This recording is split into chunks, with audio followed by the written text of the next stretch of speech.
C'est un avertissement direct et effrayant du président ukrainien. L'ensemble de l'architecture de sécurité de l'OTAN se trouve au bord du gouffre. Face à son test le plus catastrophique depuis la guerre froide, laissez cette terrifiante réalité s'installer en vous dès maintenant.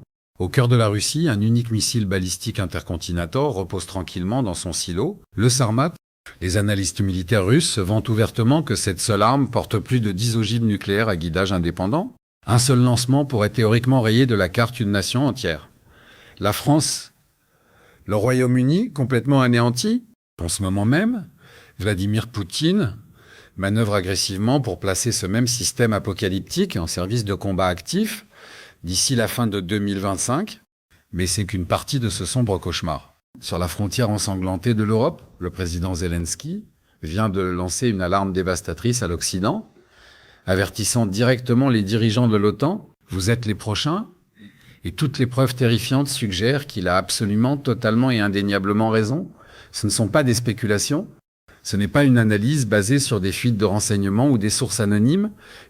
Zelensky a déclaré officiellement que l'Ukraine avait documenté les tentatives de la Russie d'entraîner la Biélorussie plus profondément dans la guerre contre l'Ukraine.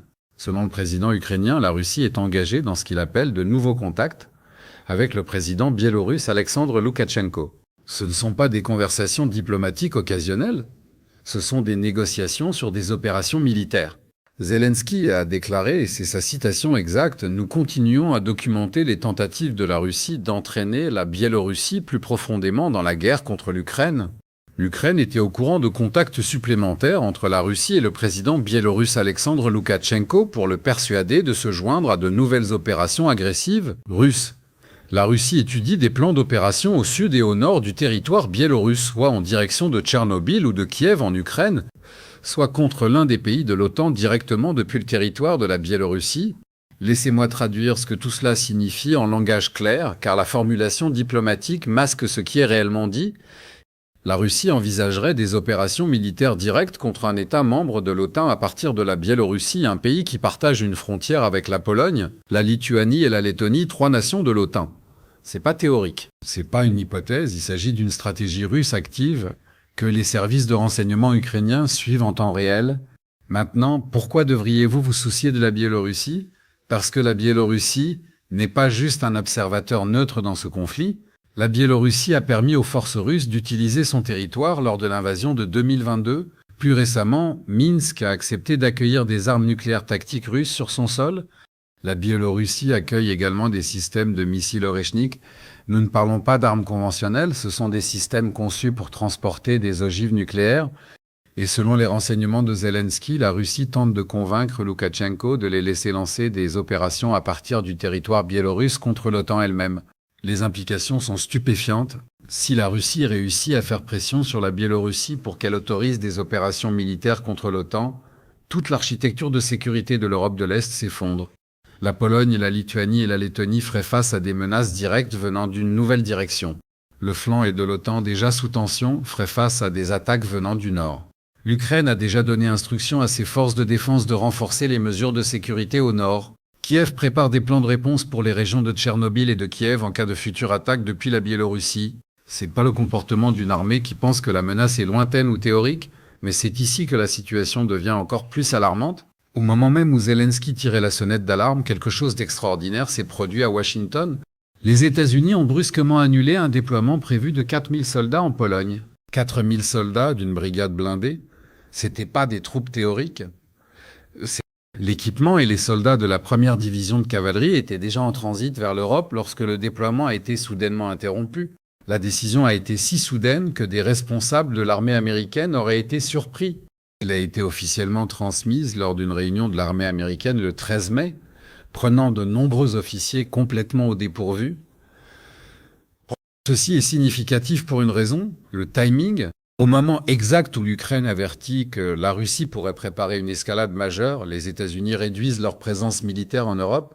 Au moment exact où Zelensky dit à l'OTAN de se préparer à des attaques depuis la Biélorussie, Washington retire ses forces. La décision est intervenue après que Trump a déjà ordonné le retrait de 5000 soldats d'Allemagne. Ce ne sont pas des ajustements mineurs, ce sont des réductions substantielles de la capacité militaire américaine sur le continent. Selon le Pentagone, ce retrait ramènerait le niveau global des troupes américaines en Europe à peu près à leur posture d'avant la guerre en Ukraine. En d'autres termes, nous revenons au niveau de force qui existait avant que la Russie n'envahisse l'Ukraine en février 2022. Pensez à ce que cela signifie. Avant l'invasion, le flanc de l'OTAN était considéré comme vulnérable. C'est en partie pour cela que la Russie a pensé pouvoir envahir l'Ukraine en premier lieu. Maintenant, avec les forces américaines ramenées à ces niveaux d'avant-guerre, cette même vulnérabilité revient, et cela se produit précisément au moment où la Russie planifierait de nouvelles opérations militaires à partir de la Biélorussie. Le Pentagone n'a pas expliqué clairement comment ces réductions s'inscrivent dans sa stratégie plus large de défense de l'Europe. Selon le Wall Street Journal, il en résulte une incertitude croissante parmi les alliés. Le ministre de la Défense polonais a tenté de faire bonne figure en déclarant que la présence des forces américaines en Pologne renforçait le flanc de l'OTAN. Mais la réalité est différente. La réalité est que l'OTAN perd le soutien militaire américain au moment exact où elle en a le plus besoin. Parlons de ce que la Russie prépare réellement. Car pendant que Zelensky met en garde contre la Biélorussie, Poutine teste ses armes les plus dévastatrices. Le missile balistique intercontinental Sarmat n'est pas une nouvelle technologie. La Russie a commencé à développer le Sarmat en 2011, mais ce qui est nouveau, c'est que Poutine a annoncé cette semaine que le Sarmat sera mis en service de combat d'ici la fin de 2025. Cela signifie qu'il est opérationnel, cela signifie qu'il est prêt à être déployé. Selon l'analyste militaire russe Igor Korotchenko, un seul Sarmat armé de plus de 10 ogives nucléaires à guidage individuel pourrait théoriquement rayer de la carte des pays comme la France ou le Royaume-Uni. L'analyste a averti que le missile pourrait être utilisé si la Russie jugeait que sa sécurité nationale ou sa stabilité stratégique était gravement menacée. Or, Korotchenko s'exprimait devant les médias d'État russes. Il faut donc prendre cela avec le contexte approprié, mais les spécifications techniques qu'il a citées sont réelles. Le Sarmat peut frapper des cibles via les pôles nord et sud. Cela complique la planification de l'alerte précoce et de la défense antimissile. En d'autres termes, les systèmes de défense antimissile existants de l'OTAN pourraient ne pas être en mesure de le suivre. Poutine lui-même a fait des déclarations extraordinaires sur les capacités du Sarmat. Lors d'une vidéoconférence avec de hauts responsables de la défense, Poutine a déclaré que la puissance totale des ogives du missile dépasse d'environ 4 fois les systèmes stratégiques occidentaux comparables. Il a également affirmé que le Sarmat est le système de missiles le plus puissant actuellement dans le monde. Poutine a déclaré « La puissance totale de l'ogive représente plus de 4 fois la puissance du système occidental existant le plus puissant équivalent. » Deuxièmement, et c'est le plus crucial, le missile peut voyager non seulement sur une trajectoire balistique, mais aussi suborbitale, ce qui lui permet de dépasser sa portée de plus de 35 000 km avec des caractéristiques de précision simultanément doublées et avec une capacité à surmonter tous les systèmes de défense antimissiles existants et futurs. Analysez cela un instant. Une trajectoire suborbitale signifie que le missile ne suit pas un arc traditionnel dans l'espace. Au lieu de cela, il peut manœuvrer, changer de direction et modifier sa trajectoire. Cela le rend incroyablement difficile à intercepter.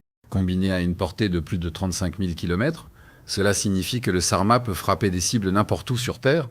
Les caractéristiques de précision doublée mentionnées par Poutine signifient que les ogives sont plus susceptibles d'atteindre leur cible prévue, et l'affirmation selon laquelle il peut surmonter tous les systèmes de défense antimissiles existants et futurs équivaut essentiellement à ce que Poutine dise que les défenses de l'OTAN ne fonctionneront pas contre cette arme.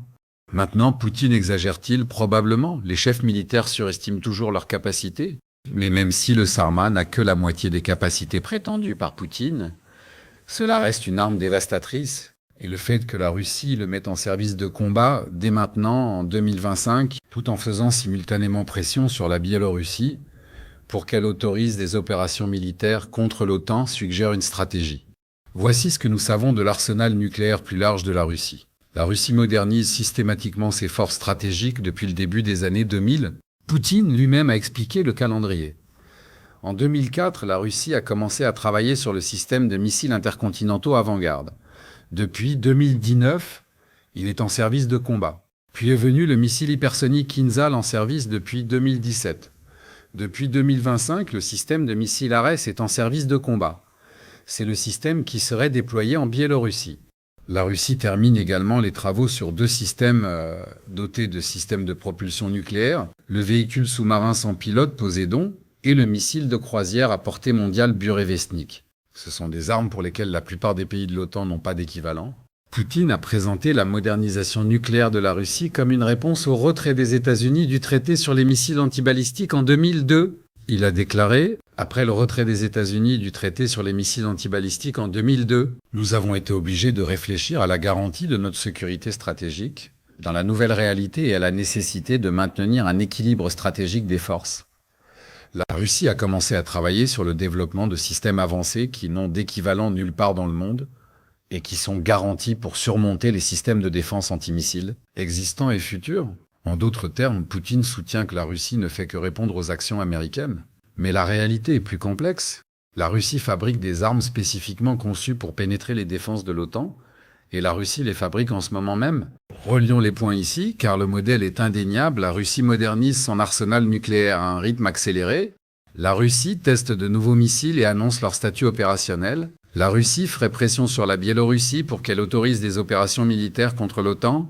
Et au moment exact où les États-Unis réduisent leur présence militaire en Europe, les États-Unis retirent 5000 soldats d'Allemagne, les États-Unis annulent le déploiement de 4000 soldats en Pologne, et le Pentagone n'a pas expliqué clairement comment ces réductions s'inscrivent dans sa stratégie de défense de l'Europe. Quelle est la logique stratégique ici ? Une possibilité est que l'administration Trump estime que l'OTAN devrait assumer la responsabilité principale de sa propre défense. Le Pentagone a déclaré, alors que les forces américaines se concentrent sur la défense du territoire dans la région Indo-Pacifique, nos alliés et partenaires ailleurs assumeront la responsabilité principale de leur propre défense avec un soutien critique mais plus limité des forces américaines. En d'autres termes, l'Europe est livrée à elle-même. Les membres de l'OTAN doivent renforcer leurs propres armées et non compter sur les forces américaines. Il s'agit d'un changement stratégique massif. Pendant 70 ans, la sécurité de l'OTAN a été garantie par la puissance militaire américaine. Aujourd'hui, cela change. Mais voici le problème. Les membres européens de l'OTAN ne peuvent pas renforcer leurs armées du jour au lendemain. L'Allemagne, la Pologne, la Lituanie et la Lettonie ont toutes besoin de temps pour accroître leurs capacités militaires. Pendant ce temps, la Russie déploie de nouvelles armes nucléaires en ce moment même. La Russie fait pression sur la Biélorussie pour qu'elle autorise des opérations militaires en ce moment même. Le calendrier ne correspond pas. On demande à l'OTAN de faire quelque chose qu'elle ne peut pas faire assez vite pour faire face à la menace que la Russie est en train de créer. C'est le piège stratégique fondamental dans lequel se trouve l'OTAN. D'un côté, les États-Unis signalent que l'Europe doit s'appuyer davantage sur ses propres capacités de défense. De l'autre côté, la Russie accélère sa modernisation militaire et menace le flanc et de l'OTAN. Aucune des deux voies n'est propre, aucune des deux voies n'est sans coût. Si l'OTAN augmente considérablement ses dépenses militaires, il faudra des années pour construire la capacité nécessaire pour égaler les capacités russes. Si l'OTAN compte sur le soutien américain, elle parie que les États-Unis maintiendront leur engagement envers la défense européenne malgré les signaux clairs selon lesquels Washington réoriente son attention vers l'Indo-Pacifique. Tel est le choix. Aucune des deux options n'est satisfaisante, les deux impliquent des risques réels. Zelensky comprend cette asymétrie, c'est pourquoi il tire la sonnette d'alarme. C'est pourquoi il dit à l'OTAN, vous êtes les prochains. Il n'exagère pas, d'après les renseignements recueillis par l'Ukraine. La Russie envisage réellement des opérations militaires contre l'OTAN depuis la Biélorussie, et l'Ukraine est dans une position unique pour le savoir. L'Ukraine est en guerre contre la Russie depuis plus de 3 ans. Les renseignements ukrainiens ont infiltré les structures de commandement russes.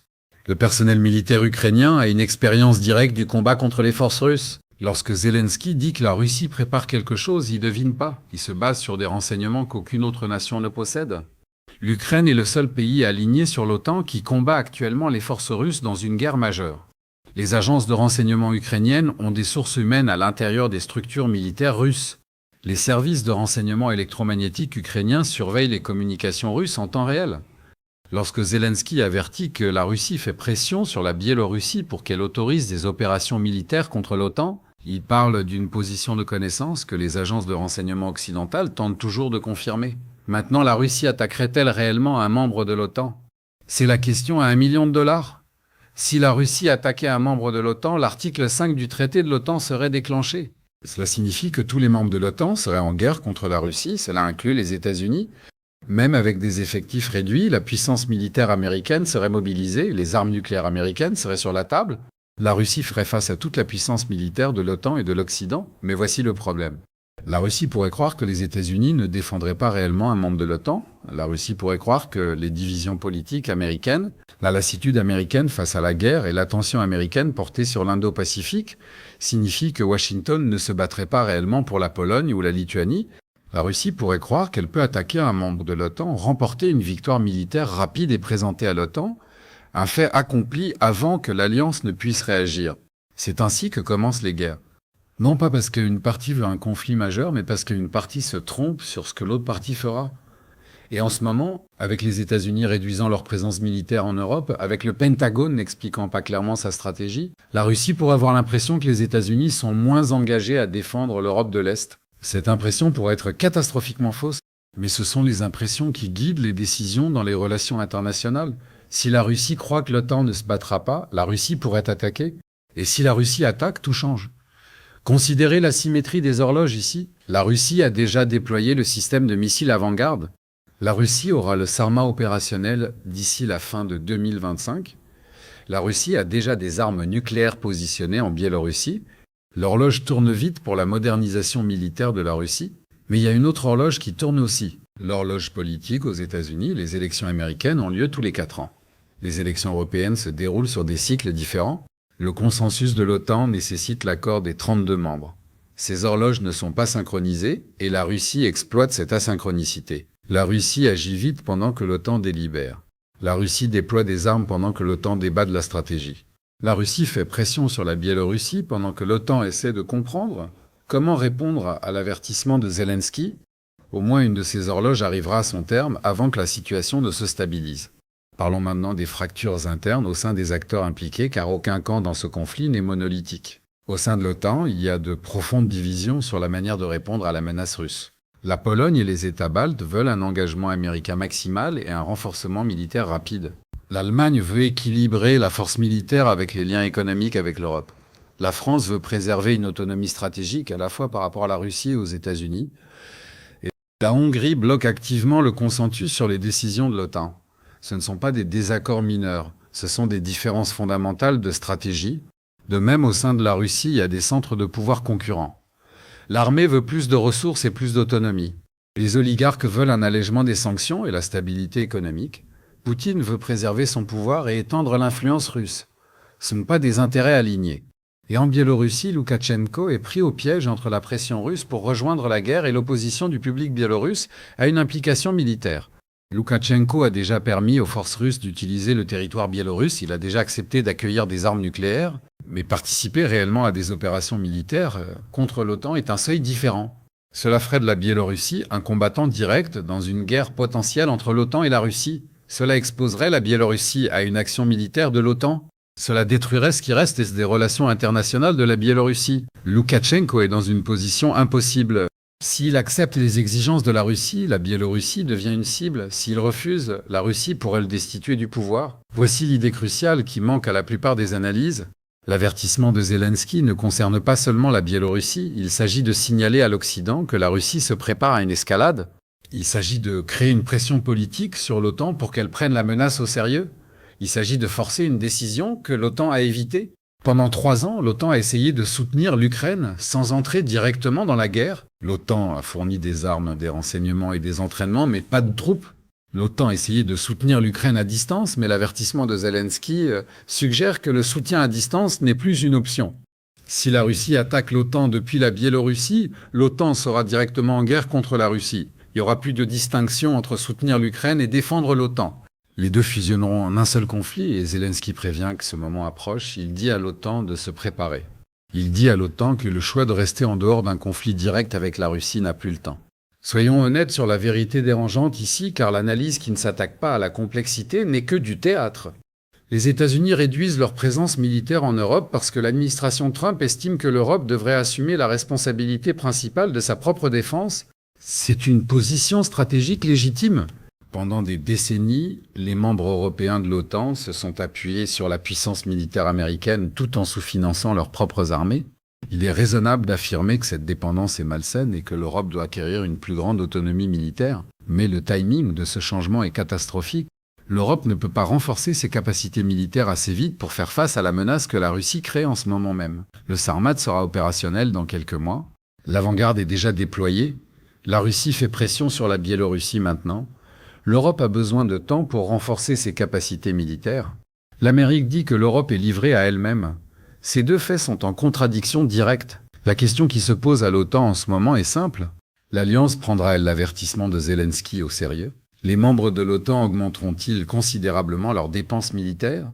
L'OTAN renforcera-t-elle son flanc et avec des déploiements rapides? Les États-Unis s'engageront-ils à nouveau à défendre l'Europe de l'Est? Ou l'OTAN continuera-t-elle sur sa voie actuelle, réduisant sa présence militaire, espérant que la Russie n'attaquera pas, pariant que la dissuasion tiendra même si l'équilibre des pouvoirs se modifie? Historiquement, lorsque les alliances n'ont pas pris les avertissements au sérieux, les résultats ont été catastrophiques. En 1938, les dirigeants européens ont ignoré les avertissements concernant les intentions d'Hitler. En 1950, les dirigeants américains ont ignoré les avertissements concernant les intentions nord-coréennes. En 2022, les dirigeants occidentaux ont sous-estimé les intentions russes en Ukraine. Le modèle est constant, des avertissements sont émis, les dirigeants se demandent si les avertissements sont crédibles. Le temps passe, puis l'attaque survient. Zelensky émet un avertissement en ce moment même. Les preuves qu'il présente suggèrent que la menace est réelle. La Russie modernise son arsenal nucléaire, la Russie fait pression sur la Biélorussie, la Russie se prépare à une escalade, et les États-Unis réduisent leur présence militaire. Tous ces faits sont avérés, tous ces faits pointent dans la même direction. La prochaine escalade majeure dans ce conflit pourrait impliquer directement l'OTAN, et lorsque cela se produira, tout changera. Avant l'avertissement de Zelensky, un conflit direct entre l'OTAN et la Russie était théorique. Après l'avertissement de Zelensky, c'est une stratégie russe documentée que les services de renseignement ukrainiens suivent. Avant le déploiement du Sarma, les défenses antimissiles de l'OTAN étaient adéquates. Après le déploiement du Sarma, ces défenses pourraient être obsolètes. Avant les retraits des troupes américaines, le flanc de l'OTAN était renforcé. Après les retraits des troupes américaines, ce flanc est exposé. La leçon ici ne concerne pas vraiment la Biélorussie, les armes nucléaires ou la stratégie militaire. La leçon porte sur la rapidité avec laquelle l'architecture de la sécurité internationale peut basculer lorsque de multiples acteurs évoluent simultanément dans des directions différentes. La Russie va de l'avant avec la modernisation militaire et l'escalade. Les États-Unis reculent avec des retraits de troupes et un engagement réduit. L'Europe essaie d'avancer de côté en renforçant ses capacités militaires tout en espérant éviter un conflit direct. Ces trois mouvements ne sont pas compatibles. Tôt ou tard, ils entreront en collision. Et quand ce sera le cas, toute l'architecture de sécurité de l'après-guerre froide sera réécrite. Le prochain chapitre de cette histoire sera écrit avec le souvenir de l'avertissement de Zelensky comme prémisse fondamentale. Soit l'OTAN prendra l'avertissement au sérieux et renforcera ses défenses, soit l'OTAN ignorera l'avertissement et en subira les conséquences. Il n'y a pas de troisième option. Il n'y a pas de juste milieu où l'OTAN peut continuer sur sa voie actuelle et éviter l'escalade. La Russie a clarifié ses intentions par ses actions. La Russie fabrique des armes. La Russie fait pression sur la Biélorussie. La Russie se prépare à des opérations militaires contre l'OTAN. La seule question est de savoir si l'OTAN réagira avant l'attaque de la Russie ou après. Ce timing déterminera l'issue de la prochaine phase de ce conflit. Nous vous tiendrons bien sûr au courant de l'évolution de la situation. La réponse de l'OTAN à l'avertissement de Zelensky déterminera si cette escalade se produit réellement ou si la dissuasion tient. Les décisions prises dans les prochaines semaines et les prochains mois façonneront la sécurité européenne pour les années à venir. Et franchement, les enjeux ne pourraient pas être plus élevés. Nous parlons du potentiel d'un conflit direct entre l'OTAN et la Russie. Nous parlons d'armes nucléaires. Nous parlons de l'avenir de l'Europe elle-même. Si vous avez trouvé cette analyse utile, n'hésitez pas à vous abonner et à activer les notifications afin de ne pas manquer notre prochaine plongée au cœur des conflits qui remodèlent notre monde. Nous couvrons les histoires qui comptent, l'analyse qui va au-delà des gros titres, le contexte qui vous aide à comprendre ce qui se passe réellement. Laissez votre analyse dans les commentaires ci-dessous. L'OTAN prendra-t-elle l'avertissement de Zelensky au sérieux? Les États-Unis s'engageront-ils à nouveau à défendre l'Europe de l'Est? La Russie attaquera-t-elle réellement l'OTAN ou la dissuasion tiendra-t-elle? Nous lisons chaque commentaire. Nous voulons savoir ce que vous pensez. Merci d'avoir regardé.